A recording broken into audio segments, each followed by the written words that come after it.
बहुचर्चित भद्रक ग्रामांचल थाना अधीनस्थ बंध गाँवर पूर्वतन सरपंच तथा एबेर समवाय समितिर सभापति चित्तरंजन राउत ओरफ नालूंक हत्याकांड घटनार रहस्य को उन्मोचन करिछि भद्रक पुलिस।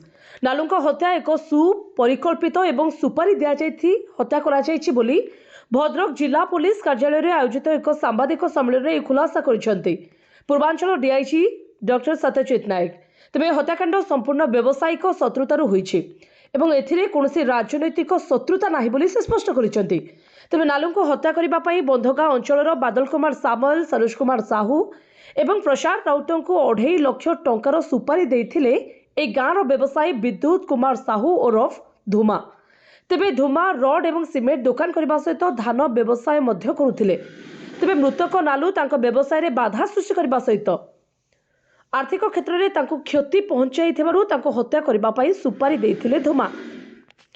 एने धुमा 2.5 लाख टंकार डील करितला एवं अग्रिम 40,000 टंका अभियुक्त मानक देइथिले। गत 12 तारिख रात्रि रे धुमा को घरे होइतेबा अष्टप्रहरी रे मृतक नालू जोग देई निज घर को रात्रि रे फेरुथिले। ए समय सरोज निज मोबाइल नालू को फोन करी मद पीवा पई खेल पड़िया को डाकिथिले।